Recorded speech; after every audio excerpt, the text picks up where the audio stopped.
आज के वीडियो सभी राइटर्स के लिए बहुत ज्यादा इंपॉर्टेंट है। आज के वीडियो में आप लोगों को बताने वाला हूं ना कि आप फ्लैशबैक वाले सीन को स्क्रिप्ट में या फिर स्क्रीन प्ले में कैसे लिखेंगे।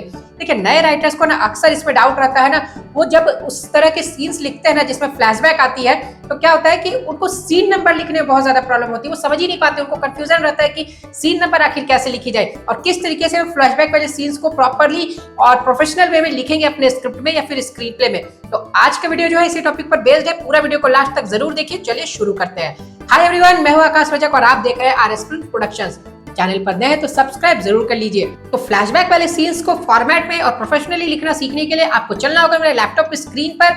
अगर आप मोबाइल में लिख रहे हैं या फिर पेन से पेज में भी लिख रहे हैं, कोई टेंशन की बात नहीं है, सेम फॉर्मेट को आप फॉलो कर सकते हैं। ओके, तो let's go to the laptop screen. आपके सामने एक स्क्रिप्ट खुली हुई है फाइनल ड्राफ्ट सॉफ्टवेयर में। देखिए, ये जो है ना, ये सीन नंबर 1 है और सीन नंबर 1 के बाद एक सिचुएशन बन रही है जिसमें फ्लैशबैक दिखाना है। तो देखिए, यहाँ पर डायलॉग लिखा हुआ है। आलू का डायलॉग क्या लिखा हुआ है? वाह यार तू तो महान है, अब प्रीति से अपने दिल की बात कहूंगा मैं, सच में खुदा ने बड़ी फुर्सत से बनाया होगा उसे। तो ये जो डायलॉग है इसके बाद फ्लैशबैक स्टार्ट हो जा रहा है। तो यहाँ लिखा हुआ है ब्रैकेट में, आप देखिए फ्लैशबैक स्टार्ट्स। उसी तरीके से आपको भी करना है। जब भी फ्लैशबैक वाली सिचुएशन बनती है तो जो सिचुएशन है, जो शॉट है, उस शॉट के बाद आप फ्लैशबैक स्टार्ट्स लिख सकते हैं और उसके बाद सीन नंबर आपको चेंज करना होगा। ये जो सीन नंबर रहेगा उसके नेक्स्ट सीन नंबर आपको लिख देना है। जैसे ये सीन नंबर 1 है तो यहाँ पर सीन नंबर 2 लिखना है। तो देखिए, यहाँ पर सीन नंबर 2 लिखी हुई है, लिफ्ट और डे टाइम है। ठीक है, क्या है? Ritu is coming down the lift with a file in her hands. तो क्या होगा कि ये जो है ये सीन नंबर 2 हो गई, ये फ्लैशबैक वाली सीन है। फिर सीन नंबर 3 जो है ये भी फ्लैशबैक में ही है। तो scene number 3, main gate, day, watchman opens the gate, Ritu comes out of the gate. अब देखिए, यहाँ पर ये जो है ये फ्लैशबैक ओवर हो जा रही है। मैंने जस्ट ये आप लोगों को समझाने के लिए इस स्क्रिप्ट में लिखा है। तो आप देखिए, आपकी जो सिचुएशंस बन रही, जितने भी सीन्स आ रहे हैं फ्लैशबैक के अंदर में, 2, 3, 4, 5, 10 जो भी सीन्स आ रहे हैं, तो आप क्या करें, उन सभी सीन्स को नंबर वाइज आप लिखते चले। जैसे यहाँ पर 2 के बाद 3 लिखा हुआ है, फिर उसके बाद 4 आएगा, 5 आएगा, तो उसी तरीके से आप भी लिखते चले। और उसके बाद जब फ्लैशबैक ओवर हो जाता है, फ्लैशबैक वाली सिचुएशन खत्म हो जाती है, तब आपको फिर से ब्रैकेट में करके फ्लैशबैक ओवर लिख देना है। फ्लैशबैक स्टार्ट्स और फ्लैशबैक ओवर आप चाहे तो सेंट्रल अलाइनमेंट में भी लिख सकते हैं, यानी बीच में भी आप लिख सकते हैं। यहाँ लेफ्ट साइड में लिखी हुई है, आप चाहे तो बीच में भी लिख सकते हैं।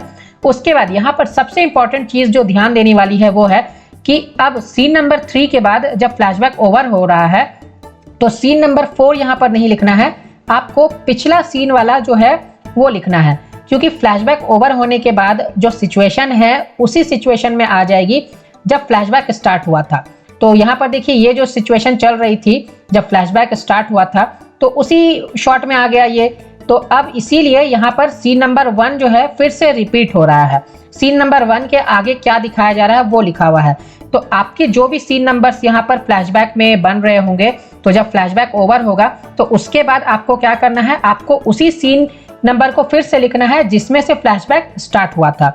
ओके, अब देखिए, यहाँ पर एक चीज आपको ये करनी है कि सीन नंबर 1 लिख करके यहाँ पर कंटिन्यूड लिखना है, CONT डॉट लिखना है। इसका मतलब होता है कंटिन्यूड, यानी पिछला सीन जो है उसका कुछ पार्ट जो रह गया था वो पार्ट अब यहाँ पर कंप्लीट हो रहा है। क्योंकि इतने दूर तक तो फ्लैशबैक चला, अब ये कंटिन्यूड फिर से हो गया। सीन नंबर 1 फिर से कंटिन्यूड हो गया।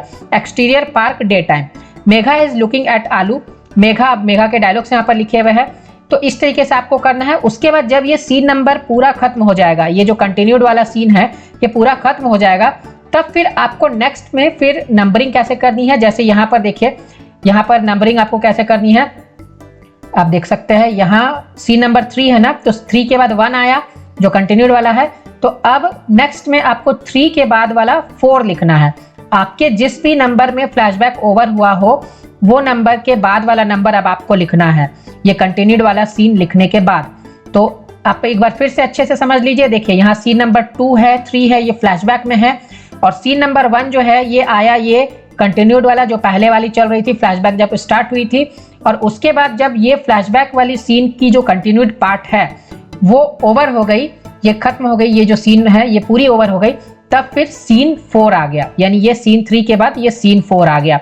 तो इसी सीन नंबर को ही लिखने में मेन जो हमारे नए राइटर्स रहते हैं ना, उनको कंफ्यूजन होती है। तो अब आप लोगों को किसी भी तरह की कंफ्यूजन नहीं होगी, अब आप समझ गए हैं। तो इसी तरीके से आप स्क्रिप्ट राइटिंग की हर एक बारीकियों को सीखना चाहते हैं, कंप्लीट स्क्रिप्ट राइटिंग सीखना चाहते हैं, तो आप इसके लिए हमारे कोर्स को ज्वाइन कर सकते हैं, A to Z script writing online certificate course, जिसमें आप घर बैठे कम फीस में स्क्रिप्ट राइटिंग सीख सकते हैं। और बेसिक टू एडवांस लेवल तक है, आपको पूरे प्रैक्टिकल वीडियोस के जरिए सैंपल्स और एग्जांपल्स के साथ सिखाया जाएगा। तो अगर आपको कोर्स को ज्वाइन करना है या फी वगैरह पता करना है, तो आप हमें स्क्रीन पर दिए गए नंबर पर कांटेक्ट करके पता कर सकते हैं। तो जल्दी कीजिए, टाइम टू टाइम इसमें ऑफर्स भी चलते रहते हैं, तो आप इसी नंबर पर डायल करके ऑफर के बारे में भी जानकारी ले सकते हैं।